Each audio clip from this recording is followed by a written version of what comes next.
Good morning, everybody. Barry Jones with SP History, and today we are beginning episode 4 of the Malcolm X series, coming off a nice, sunny, hot, humid weekend here in New Orleans. And when I say humid, I mean humid. But anyway, we're indoors today at a public library, and so I'm thankful for air conditioning. When we left off in episode 3, we were just starting to get into we spent the entire episode talking about the signs of trouble between Malcolm X and the Nation of Islam. And, if you really want to go back, it sort of stems from human nature. There were family members of the Elijah Muhammad family that were envious, jealous of Malcolm X and his special relationship with their father. There were also leaders within the Nation of Islam that were envious, jealous of Malcolm X's rise to power, his ascension to the number 2 spot, being appointed national spokesman for the Nation of Islam by Elijah Muhammad. That close relationship was seemingly inseparable. And then the LAPD went in guns blazing and killed Ronald Stokes, the secretary at Mosque number 27 out in Los Angeles. And this was a personal friend of Malcolm X. Malcolm X saw this as a call to action. This is what they've been waiting for, an overreach by an urban police department where you have Black victims, where it's very clear what happened. And this is what we've been agitating about. This is what we've been training all the fruits of Islam for. And we're going to go in there. We're going to confront the LAPD. We're going to make this a big deal in the city streets in LA. We're going to march. We're going to, whatever means are necessary to demand or take back or take what we've been demanding all this time, which is equality and justice. And of course, all the rhetoric that Malcolm X has been preaching from East Coast to West Coast, all across the country, all the rhetoric, all the messages that Elijah Muhammad has broadcast are seemingly tailor-made for this moment. And yet, because of the financial boondoggle that the Nation of Islam had become, Elijah Muhammad was convinced by probably his family members who doubled as the leadership to undercut Malcolm X and his efforts out in LA to stir up a confrontation because there was too much at stake. In other words, Nation of Islam had reached a point where it was no longer about the cause as much as it was about the money that was coming from the cause. They had a nest egg to protect. There were a lot of people that were living off the tit. The Nation of Islam was supporting a nationwide movement, and a lot of people that worked for that nationwide movement. And so you reach that point, that tipping point in an organization where it's no longer as much about the cause as it is about the money. And of course, they saw opportunity in this to publicly humiliate Malcolm X and create a wedge between the leader and the number 2 guy. And that's exactly what happened. And of course, Malcolm X comes out of it extremely disillusioned. He's discredited among the membership. All the rhetoric that had come from his mouth turns out just to be that, just talk. In the end, the Nation of Islam issued a weak protest against what the LAPD had done, but other than that, did nothing. And Malcolm X, who was a man of action above all else, was humiliated. He had to take it, he had to swallow it, he had to turn the other cheek. And of course, that had been an anathema to him. He was just vehemently opposed to Martin Luther King's approach to things, said so many times, publicly criticized Martin Luther King. And now here he is playing the part of Martin Luther King, essentially being ordered to by his superior, Elijah Muhammad. So it creates a disillusionment in him that demands some sort of investigation on his part to find out what happened. Was Was he a member of an organization that was fraudulent? I mean, he was preaching the message as given to him by Elijah Muhammad, and yet when push came to shove, they didn't act on that message. So in his investigation, what he discovered was that this money, this gravy train that the Nation of Islam was protecting, was the root of this decision, the root cause of it. And he realized that it had gotten corrupt, and he called it out. He called it out uh, in the leadership and Elijah Muhammad's family, his kids. He called it out. He said, we've we've got a leader who's old and senile, and he's being pushed around by these kids of his and these other leaders who are trying to protect and feather their own nest.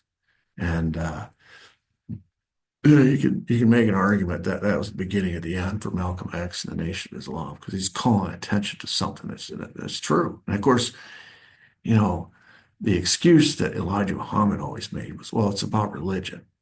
We're not about politics, which you can understand when you're in a religious organization, all your income is untaxed.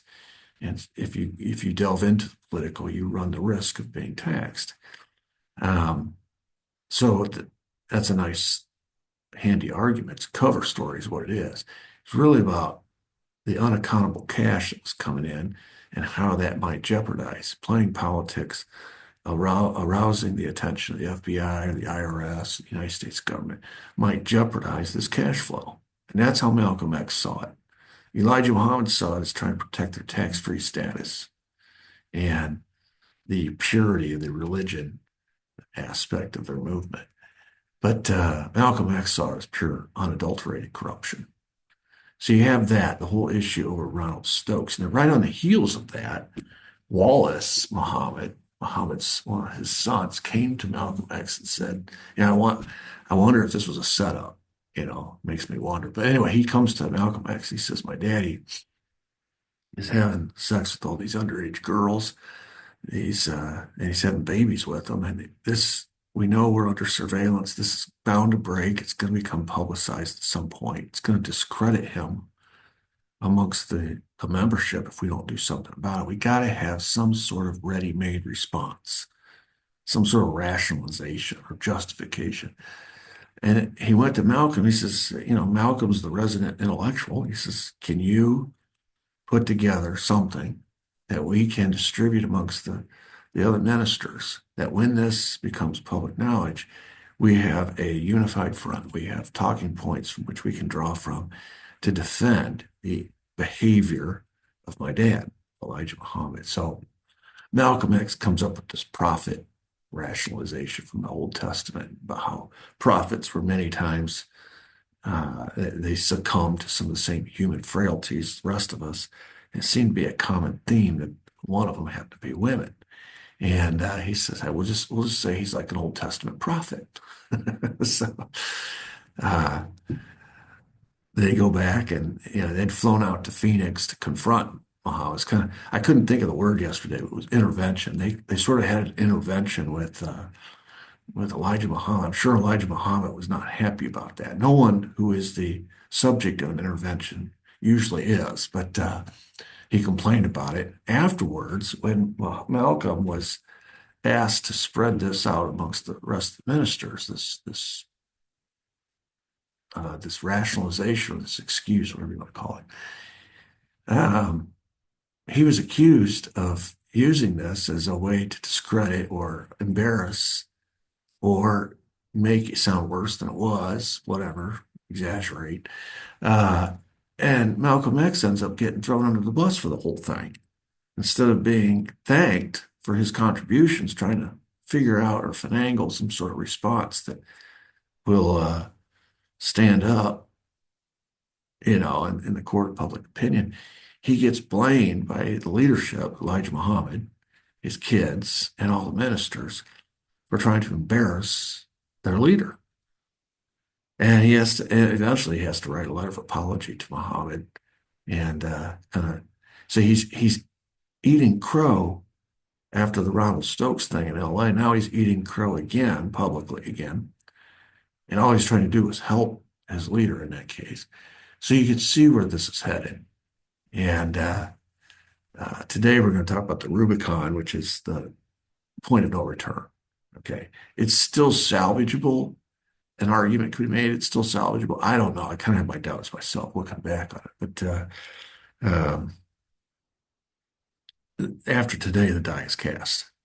So that's the title of today. We're going to be looking at the Rubicon, that moment that once both sides proceed past that line, it's you can't go back. You can't go back. All right, and I told you that this would happen. I said in the first day of this study that I'd introduced and title this study COINTELPRO pushes the right button. And periodically I've touched back and mentioned the FBI. So far, we really haven't got into that part yet. It's coming. I promise you, it's coming. But uh, to date, really what we've been talking about is the history of Malcolm X, the history of the Nation of Islam, the relationship between Elijah Muhammad and Malcolm X, the message that Malcolm X went around preaching, which was a very extreme message. It was born out of a sort of a heart of anger and bitterness about his own past. I talked about the two dispensations that so far Malcolm X, both dispensations are motivated by anger, his anger. One led to a life of crime, which wasn't very productive. The other led to stratospheric rise through the Nation of Islam, leader of a movement. We have yet to get to dispensation three, which is after his second conversion. We'll get to that as well. I'm just quickly scrolling through my sources, and I've talked about them in previous episodes. I'm not going to talk about them again, but I always include them at the beginning so that you can, maybe some of you are just joining me for the first time. And if you want to access some of these same sources, you can. And so we're going through here. Eric Felber is a historian. Um, Dr. John Fox is a historian, an internal historian for the FBI. And then I included some cinematic work. This is The Four Died Trying. This is something that we'll get to in our last episode in the series about the relationship amongst all four assassination victims in the 60s. Of course, they're not the only four, but those are the most prominent. And then, of course, Godfather of Harlem, which is more for entertainment purposes, but it's a phenomenal series if you're interested. Okay, so it's called the Rubicon. Shrink my face here so I can. All right, boy, look what we're back to. November 22nd, 1963. My goodness. All roads seemingly lead back to this day. It's why when I teach my students, and one of the first questions I try to answer for them is, why does it matter?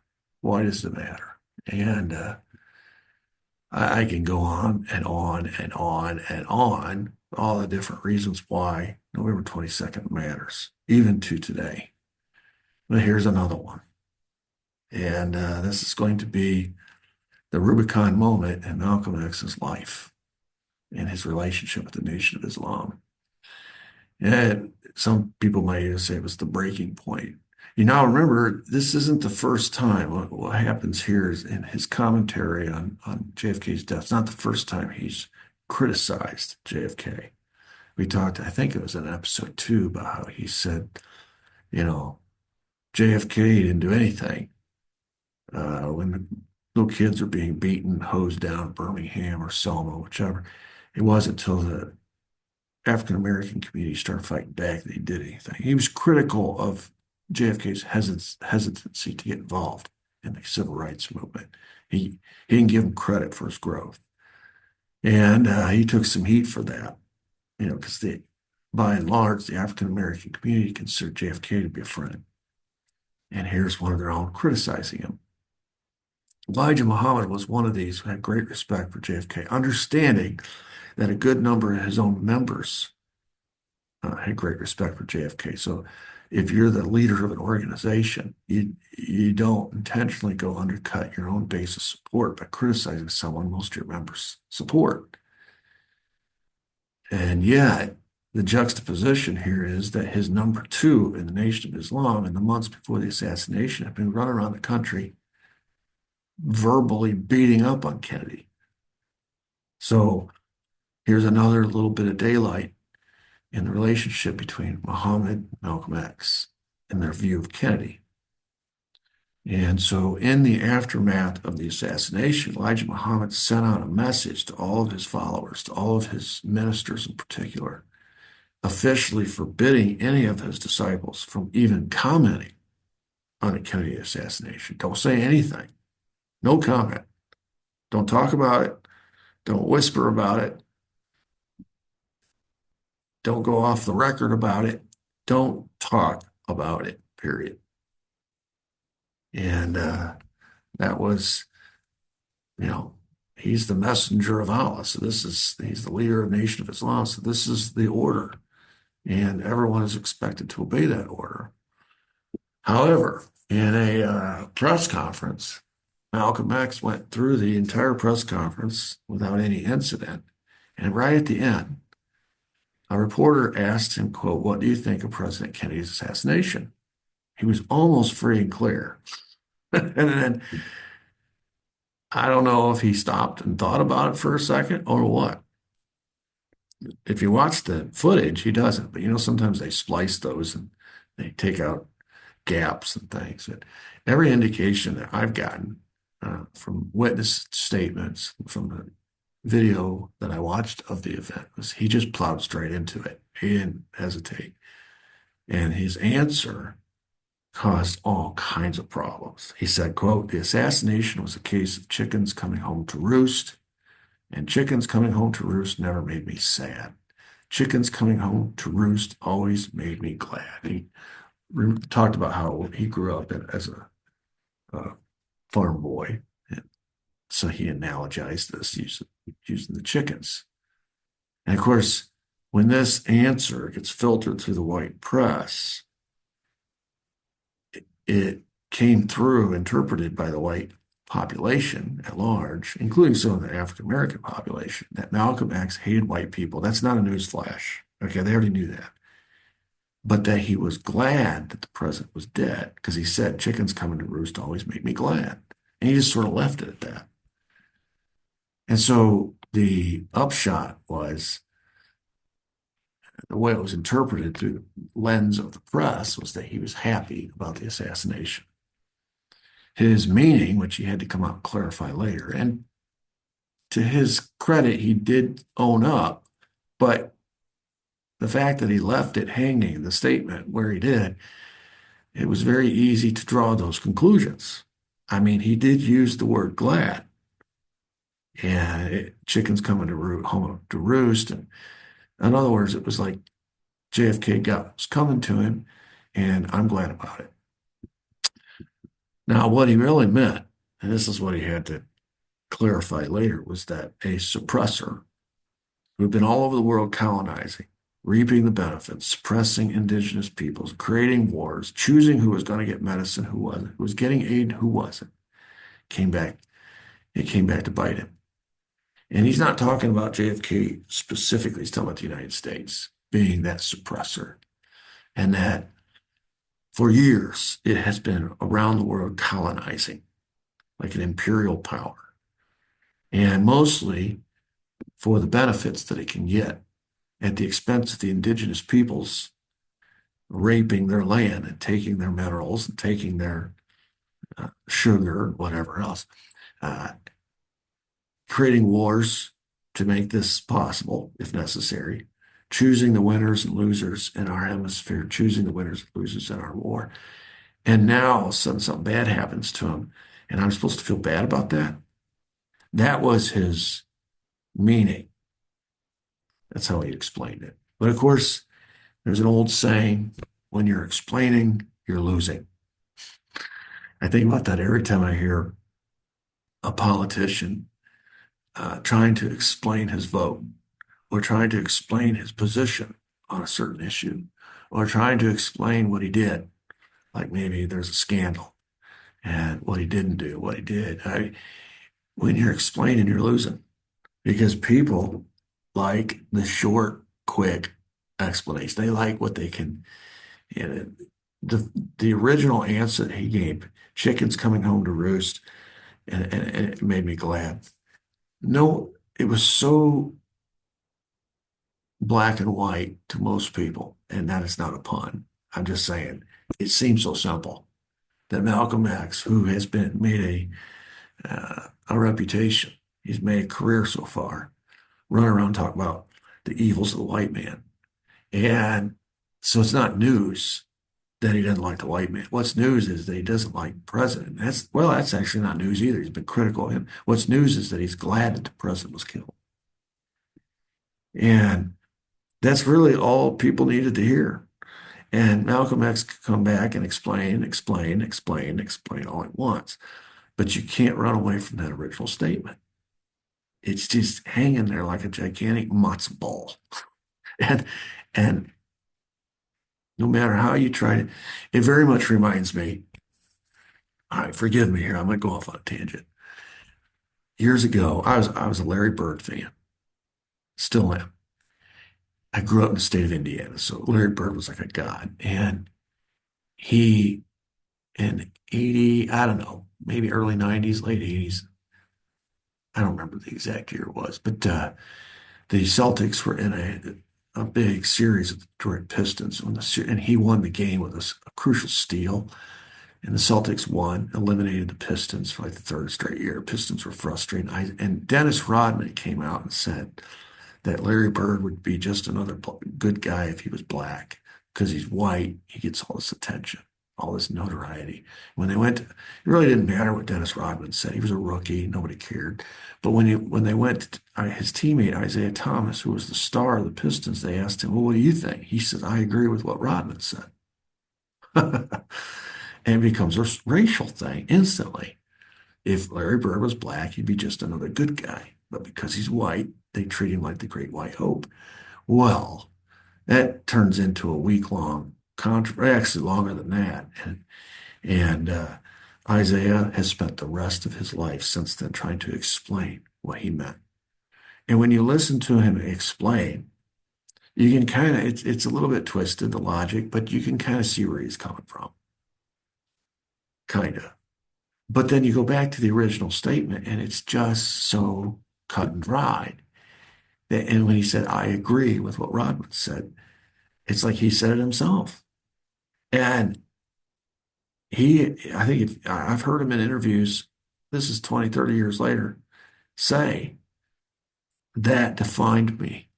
In a lot of people's eyes, that one moment in time where I agree with Dennis Rodman defined me. And no matter what I say, however I try to explain it away, they can't get past what Rodman said and that I agreed with. This is very much the same thing.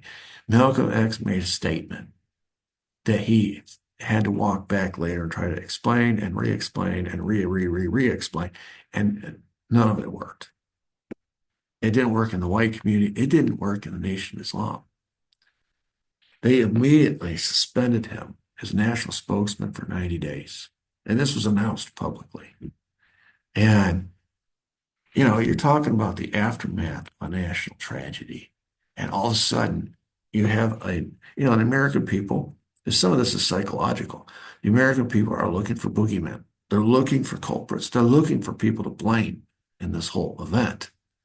JFK was beloved, shot down in broad daylight in such a manner. And, it's one of the reasons people rush to judgment in times like that. It's a psychological impulse that our intelligence agencies understand about people and humans in general, that we have this desire to blame somebody to for what just happened.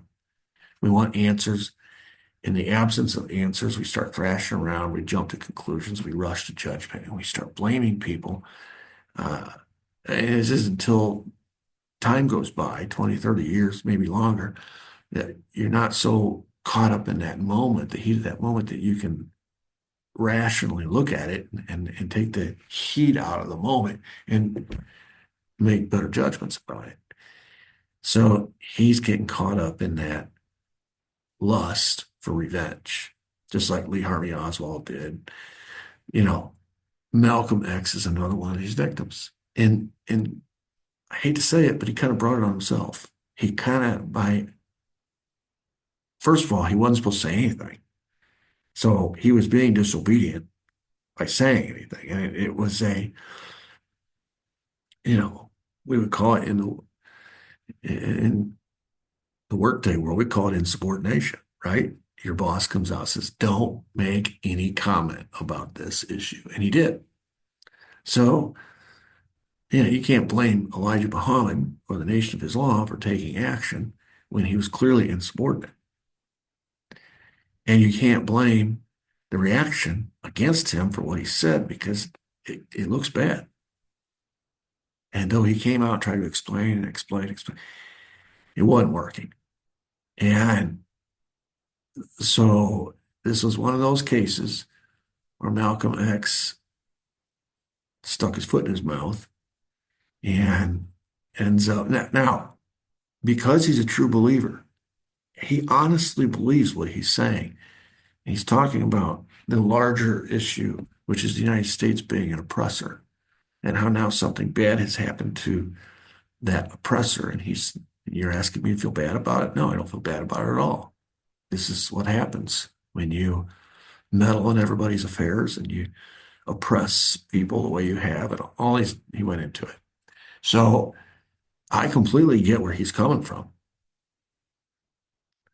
It's just he didn't thread the needle very well because people aren't going to interpret it in the light of through the lens of the United States being an oppressor. They're going to interpret it in the lens of JFK personally having his head blown off in broad daylight, being assassinated. And here is their president uh, being taken out in such a manner. And you, instead of everybody else is expressing rage and shock, and people are very upset or dismayed and they're crestfallen and all the adjectives you can think of. And here you're expressing gladness or joy. Put people in those moments. Most people are not into nuance.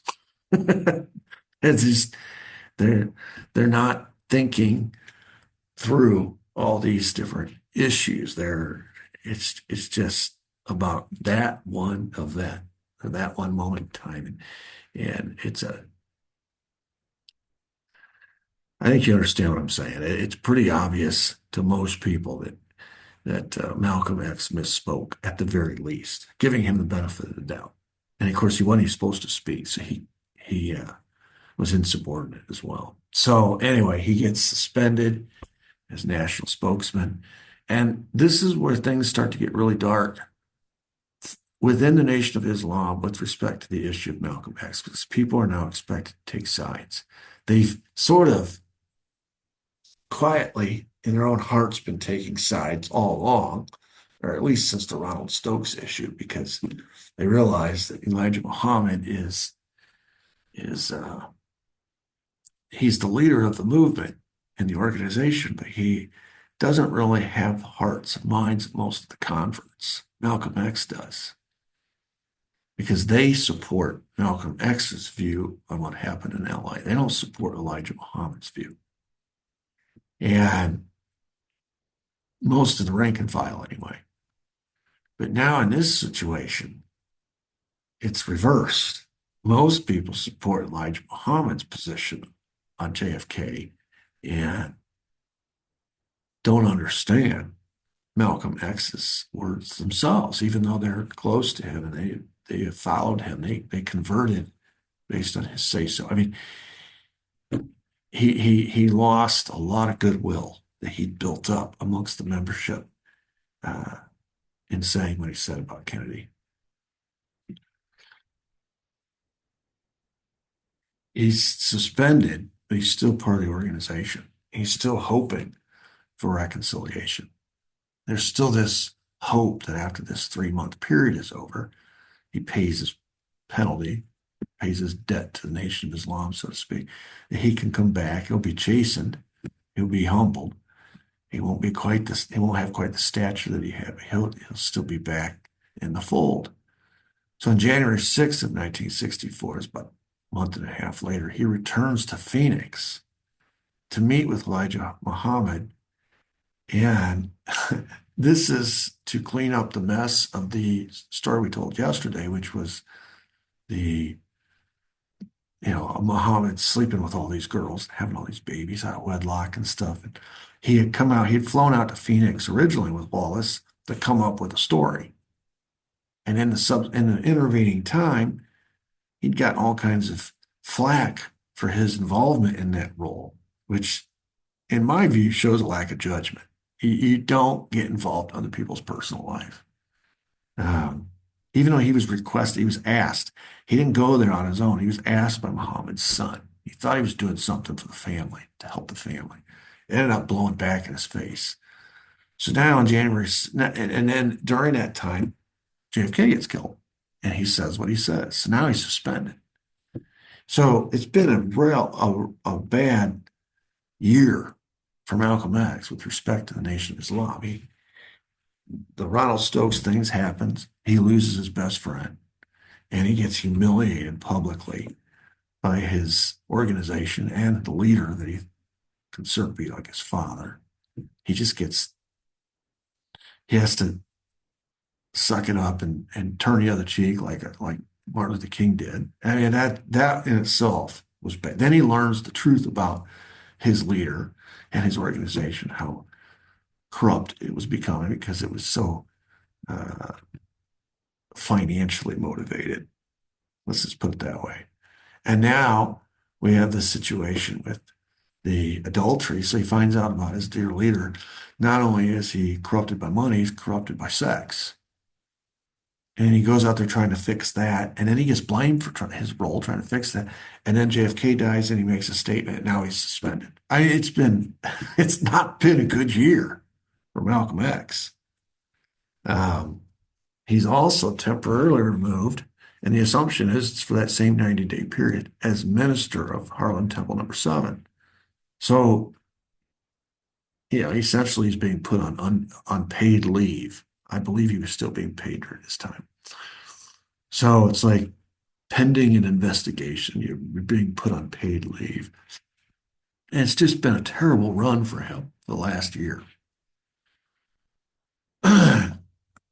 Within that month, we have, according to documents, we have evidence that the NYPD Blue reached out to Malcolm X in an effort to try to exploit this division, this separation between him and the Nation of Islam. They see an opportunity here. According to Arthur B. Fulton, who was an FBI agent, he and another agent he identified as Beckwith went and met with Malcolm X on February 4, 1964. And he said, quote, "When I had the Malcolm X case, I was interested in finding out that they were turning on each other." You can see what I'm talking about. They're turning on each other. And who was in which faction. So when Malcolm was suspended, I interviewed him in his home and tried to talk him into being an informant. We talked to him for over an hour. He was nice, he was courteous, but not too cooperative. I've got Fulton, young man Fulton, pictured here in the red circle there. Behind him, if you see the man in the glasses, 2 people back, straight back, white guy, kind of looking over the hat of the black guy right in the middle of the picture. Don't know for sure. I think that was his FBI agent Beckwith that went with him. And they were pretty much omnipresent at all of Malcolm X's events, anything Nation of Islam related, because that was their assignment. And they were right there front and center surveilling everything that was going on. But there was a limit to what they could accomplish in their surveillance because they were white. And this is a black Muslim organization. So they're always looking for black people that could infiltrate and surveil from within. So they were always recruiting, and they saw an opportunity to recruit Malcolm X. This would be a plum of recruitment because you're talking about leadership or somebody who at least was in leadership and might return to leadership at some point. But what Fulton noticed and others that were involved in this surveillance from the Bureau of Special Services, from FBI, from NYPD Blue, etc., was they started to hear this whisper campaign amongst the members. Of course, this is also corroborated by people within the organization itself. For example, Abdullah Abdul Razak said that there were whispers amongst the Nation of Islam members saying, quote, talking about Malcolm X, quote, he never was with the messenger, and quote, he ought to be killed. Uh-oh. Razak actually went to Malcolm X and warned him and said, listen, this is what I'm hearing, brother. You need to take caution. This is what I'm hearing. They're talking about how you've committed treason against the messenger, against Elijah Muhammad. You've betrayed the Nation of Islam. And people are talking about killing you. And he says that Malcolm X scoffed at him, saying, quote, I'm no Sunday Muslim. I gave 12 years of my life to that organization. In other words, Malcolm X, who we talked about from a personality standpoint, was very loyal. And he's saying, I gave 12 years of my life. I helped build it. It was not much of anything when I joined. Everything it is today, a lot of it has to do with me or because of me. I recruited in many of these converts. And so he didn't give credence to the warning that Abdul Razak gave him. Razak said he went back and warned him again later, saying, Malcolm, it's escalating. They are talking about killing you. Now, this is coming from within the Nation of Islam. So think about what's happening here. You've got this internal war going on between the people that are loyal to Malcolm X, the people that are loyal to Elijah Muhammad and the Nation of Islam. And Malcolm is on the outs, clearly. We just went through it, right? He got publicly humiliated as a result of what happened in LA with Ronald Stokes. He tried to intervene and help the family with respect to Elijah Muhammad's adultery. He ends up getting blamed for that, has to write a letter of apology. Then JFK dies and he says what he says. And now he's been fired as minister and fired as national spokesman. I mean, it's just been, and so folks are taking sides, but the side that is loyal to Elijah Muhammad is talking amongst themselves. And according to Abdul Razak and according to Fulton, the FBI agent, they were talking about killing him. That was what was being whispered. In fact, some people were saying things like, don't call him Malcolm, call him Red, which is, they had what was called the Red Squad. There's even a movie called The Red Squad, and it was this, it was another way to refer to BOSSI, Bureau of Special Services, which was the FBI effort to root out communists in all these different organizations. So they called it Red Squad. Red is euphemistic for communist. So, they've been surveilled by BOSSI all this time, as if they're a bunch of communists. And this is people on the inside, Nation of Islam, former friends of his, members of the Nation of Islam, maybe even people in the leadership saying, don't call him Malcolm, call him Red. They're saying he's communist. According to Donnie Williams and Harold Hyman, these are both former Nation of Islam members. They said that word was being passed from mosque to mosque that Malcolm's name should never be mentioned again. It kind of reminds me of the shunning, like you see in Amish communities or Mennonite communities where they shun non-members or people that have left the faith, whatever. They don't talk about them. They don't talk to them. They don't talk about them. They don't fellowship with them. It's like they're dead to them, right? You've heard the old expression, you're dead to me. Michael Corleone said that to his brother, Freddie, right? You're dead to me. I don't want to see you. I don't want to know you. I don't want to know what you're doing. Yada, yada, yada. So that's what they're doing. They're blacklisting him. At this point, according to Malik Shabazz, who was uh, pictured here, and that was a one of Malcolm's daughters. The phone starts ringing off the hook at Malcolm X's house, and it's just all these death threats and phone hangups. If they, if Malcolm answered, it was a death threat. If wife or kids answered, they just hang up the phone. Everybody knew what it was. One of them said, "I'm going to blow up your house," and she said it was just incessant. The phone was just ringing. They did a good job in that series I was telling you about portraying that. Malcolm X comes back from a trip where he's been out meeting with people, and he comes back, and his wife is sitting on the front porch, and she's just shaking her head. She's like, "I can't stand it." He said, "What's the matter?"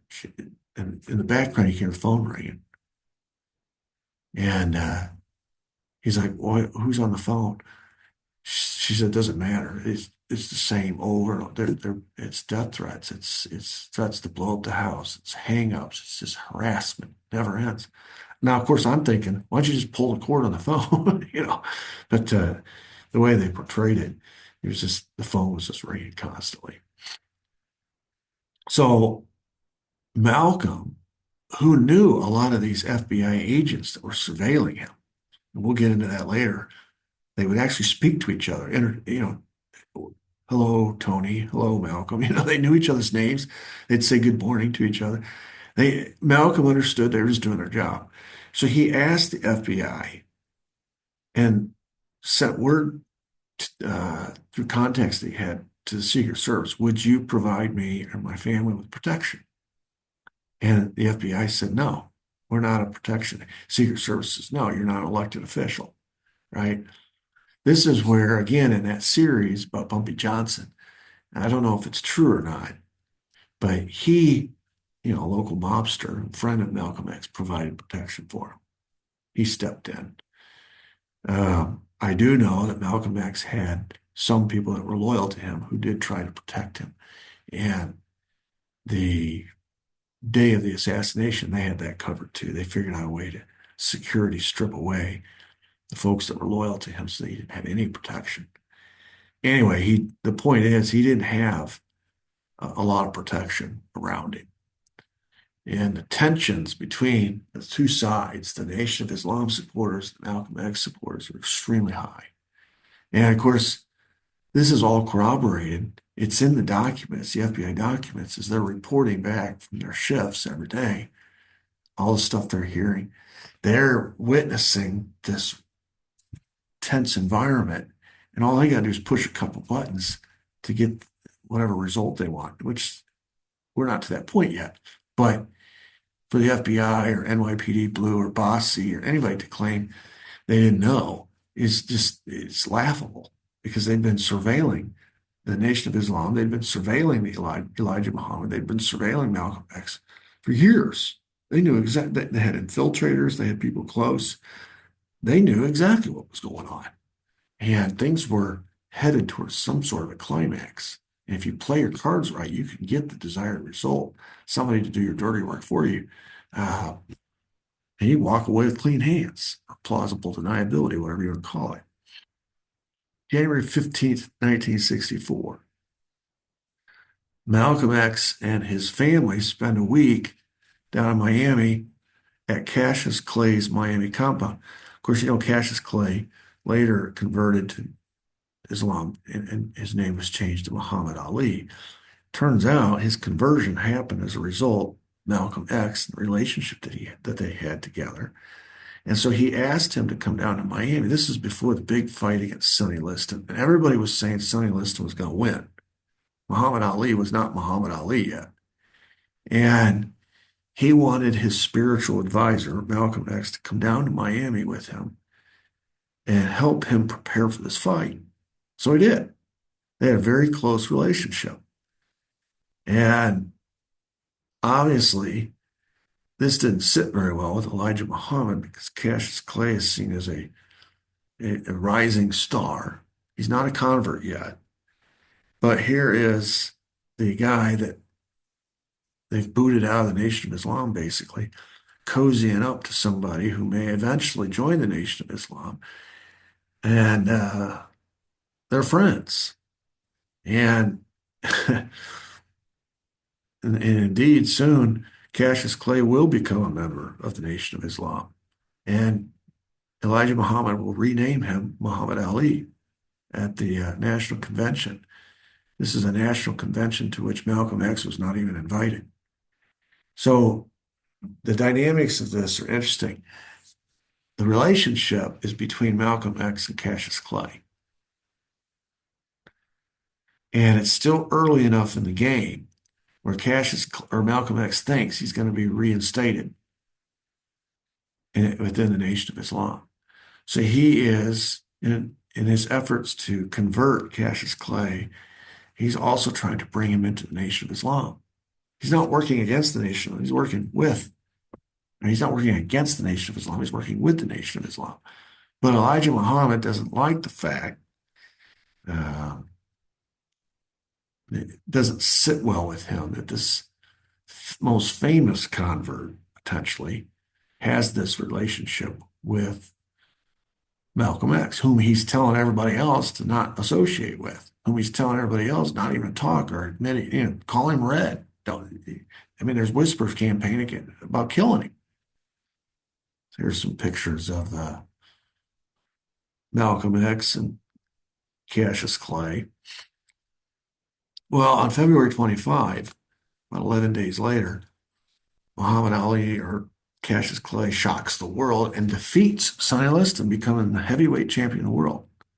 And now, uh, about in that same time frame, he has converted, he has joined the Nation of Islam, and he is its most prized recruit. You know, this guy's running around, he's getting all kinds of publicity.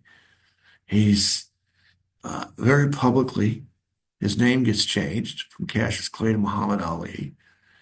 He speaks about the Nation of Islam. You talk about you know, a high profile member. And Ali, Elijah Muhammad saw the possibility of money and influence for the Nation of Islam. And we can grow this thing because now look who is part of our membership. Look who's with us. And Ali, Malcolm X saw leverage to get himself reinstated.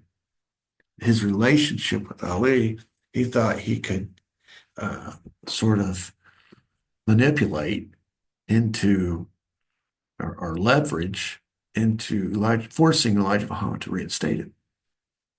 And I thought that series did a good job of talking about that, about how Malcolm X eventually realized that what he was doing was wrong and that he shouldn't be trying to leverage that relationship into reinstatement. And you kind of see, I don't know if this happened or not, but you kind of see in that series where Malcolm X actually let go of that relationship so as not to use or be perceived as using Muhammad Ali for his good or for his benefit.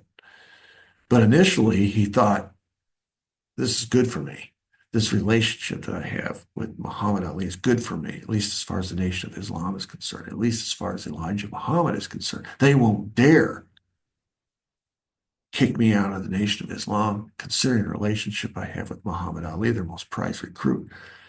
They're going to have to treat me a little differently because of who I'm friends with. That was his initial response to the whole thing. Of course, Elijah Muhammad was trying to exploit Muhammad Ali for all the money and fame and influence, et cetera, et cetera. So initially, both sides were trying to use Cassius Clay / Muhammad Ali, but it was Malcolm X who had the relationship with Cassius Clay. But after the fight, Elijah Muhammad went to Ali and said, we are asking you to disassociate from Malcolm X.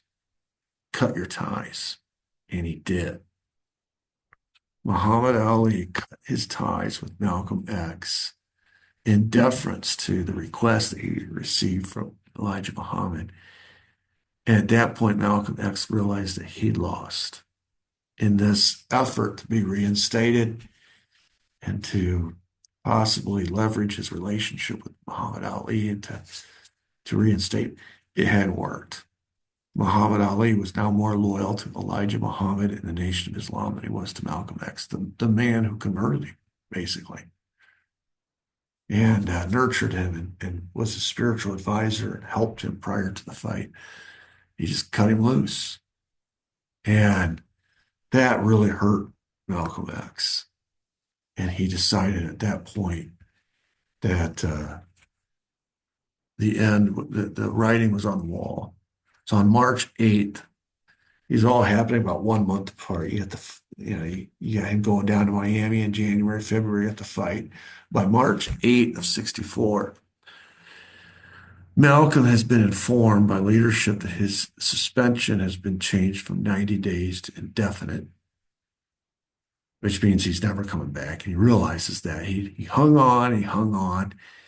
After that, he realized, okay, they're cutting me loose.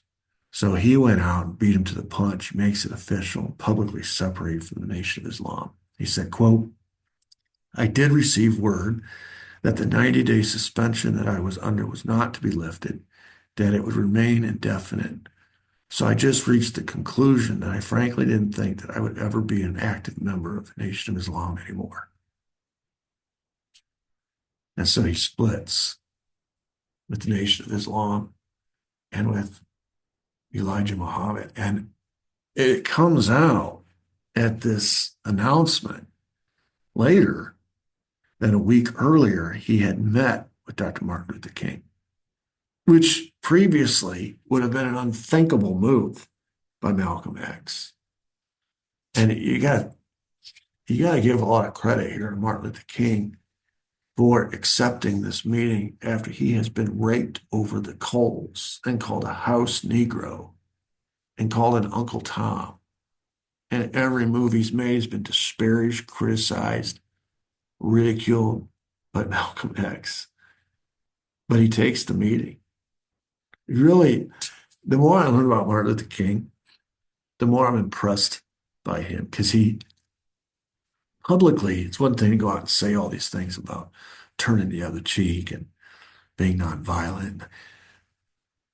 But in his personal life, he backed up those messages. He did turn the other cheek with Malcolm X. How many times did he get himself arrested by marching? He didn't expect his followers to do something he wasn't willing to do himself. He subjected himself to the same abuse as his followers. In so many ways, Martin Luther King was the real deal. He was authentic. I'm sure he had some human frailties, just like we all do. But in moments like this, his character really stood up. So he meets with Malcolm X, and this is the beginning of a new day in the relationship between Malcolm X and Martin Luther King. In other words, what Malcolm, you think about going all the way back to when Malcolm X first burst on the scene, and he goes to Harlem. He gets that plum assignment by Elijah Muhammad, gets that temple number 7. He's the minister. It's Martin Luther King who reached out to him at that point, welcoming him into the movement, welcoming him to Harlem, reaching out to him. And Malcolm X just rebuffed it. Said, I don't want anything to do with you.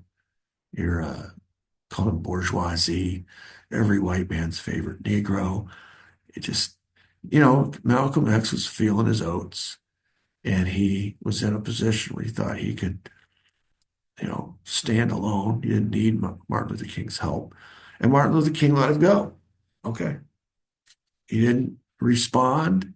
He didn't, to the best of my knowledge, he didn't respond in kind to anything Malcolm X said over the intervening years. He's let it go. But here, Malcolm X is now down and requests a meeting with Martin Luther King. And Martin Luther King says yes.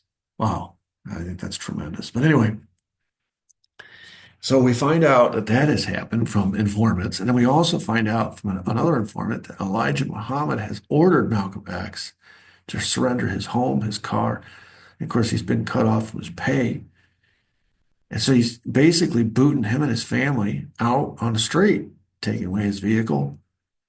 Now, this is going to be adjudicated in court, but this is the split that has happened. Okay.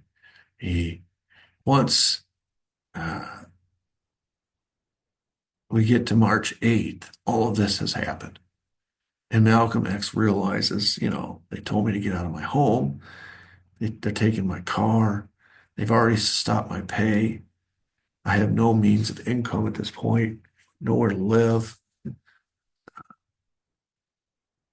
So I might as well make the break official. They're doing all this to me privately. I might as well make the break official publicly. So he does. And about a week prior to that, he has this meeting with Martin Luther King. I think he's probably examining his options, right? All of the options that he had previously are gone. And he's looking, okay, where do I go from here? Yeah, we've all been in that position at one time in our life, I'm sure. So he creates this new mosque. It's called the Muslim Mosque Incorporated. And in an announcement for the press, he says it's going to be quite separate from Elijah Muhammad's organization. He says, quote, now that I have the independence of action, it's my intention to work with everybody or against everybody to try to get some kind of immediate solutions to the problems that are confronting our people. The fact that he said that he was willing to work with everybody was new. This is not the Malcolm X of old, which was very exclusionary, which didn't want to work with anybody except his own people that believed exactly what he believed. Now he's saying, I'm willing to work with everybody.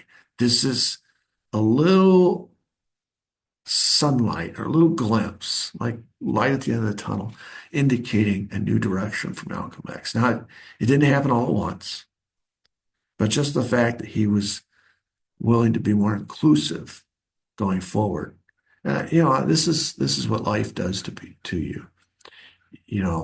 It's I can vouch personally where you think you can achieve something on your own.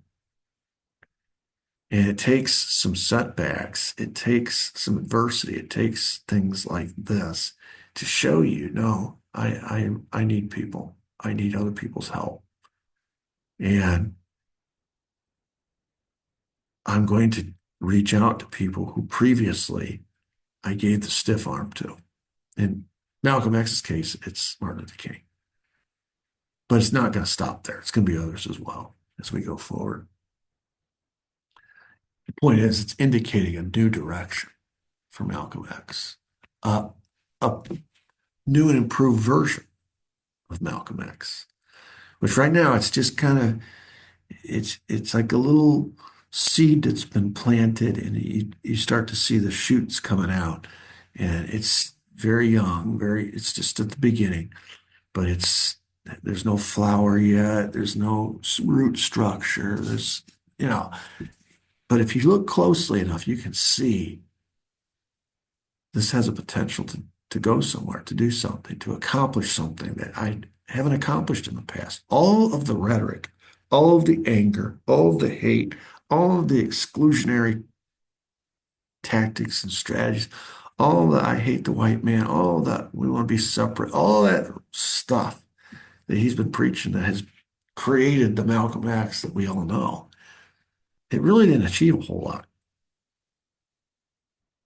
But starting in his moment of his greatest defeat, which is about this time period, it's like the old Malcolm is dying and a new Malcolm X is coming forth, springing forth, and it's a new and improved version. It's a better version. It's the third dispensation. We haven't got to it yet, but you can kind of see glimpses. On March 10th, 1964, in an interview with Ebony magazine, Malcolm X went there, he said that black Muslim leaders would have to kill me. They can't afford to let me live. I know where the bodies are buried, and if they press me, I'll exhume some. You can see what he's doing here. He's basically, I think there was an assumption by many who thought a chastened Malcolm X will retreat and go back into some shell somewhere and stop agitating, stop talking, stop uh, participating in this public movement. That's what happens to a lot of people who go through situations like this. They crawl into a shell and they just want to be left alone. The trauma is so great that they retreat and I've done it myself. You go through something traumatic and you don't want to go through it anymore. So you close yourself down so that you don't have to experience it. You don't want to be vulnerable and make yourself uh, open to experiencing that again. But Malcolm X is not doing it. He's saying, hey, listen, to shut me up, you're going to have to kill me. And they're going to have to kill me because I know where the bodies are buried. If they press me, I'll exhume some. This is a shot across the bow to his enemies now in the Nation of Islam, who have been threatening him. This is a dad speaking. They've been calling my house, threatening my wife and kids. We've been living on edge. It's one thing to fire me. It's one thing to take away my house, my car, my paycheck. It's one thing. But it's another thing to threaten my life and threaten my family. This is a dad speaking. That's how I interpret it. And he's saying, you're not going to shut me up. You're going to have to kill me. And if you don't kill me, um, I know things that could hurt you. And you know that I know these things. So it's kind of like him laying down the gauntlet. And boy, this is very public. And you listen to, like, for example, Abdur Rahman Muhammad, who is doing all the research for that Netflix series. And he's a Muslim himself. And he says it just breaks his heart to see the place to which Muslim brothers have come where they're threatening each other's lives. One side's threatening the life of him, of the other, and the other's threatening to expose what he knows about the other. He said, we're supposed to be brothers. And this is what it's come to. On April 12, 1964, he delivers probably his most famous speech, and he gave a lot of famous speeches. It's called the Ballad or the Bullet Speech. This is at King Solomon Baptist Church in Detroit. And this is him drawing a line in the sand, saying, listen, the ballot is as important. It's actually more important than a bullet. But if you don't use your ballot, at some point you will have to use the bullet.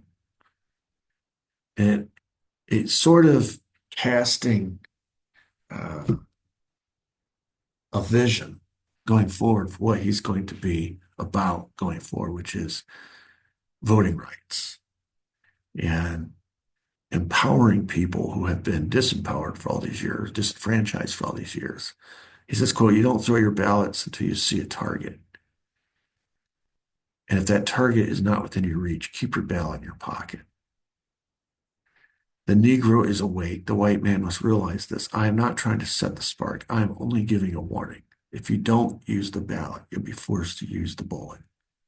This is a call to action to the white community, but also, which in the past, that's really whom he aimed most of his remarks at. But it's also a call to action to the black community. And saying, if you don't allow us to vote, if you don't allow us to give us voting rights or give us access to the vote, to the use to the ballot, that's on you, white man.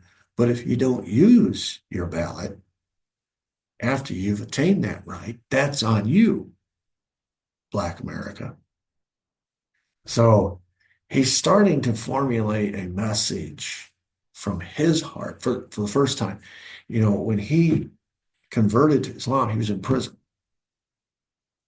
And after prison, he immediately meets Elijah Muhammad, becomes a member of the Nation of Islam, and starts traveling around speaking on behalf of the messenger, Elijah Muhammad, and the Nation of Islam. He's basically a conduit of all things Elijah Muhammad. He didn't have his own independent thought. The only thing that was his was the anger and hostility and the great speaking ability, the oratory skills. But the message was coming from Elijah. But that's all been cut off. And now Malcolm is free to develop his own message. And here you see in this speech, this juxtaposition where he's holding both sides to account, one for withholding the ballot, the other for not using the ballot. And how in either case, if you withhold the ballot, the other side's going to have to use bullets to get it. If you don't use the ballot, then the other side is going to use bullets to keep you down. And the only way you're going to climb back from that place that you find yourself if you waste the ballot is you're going to have to resort to violence.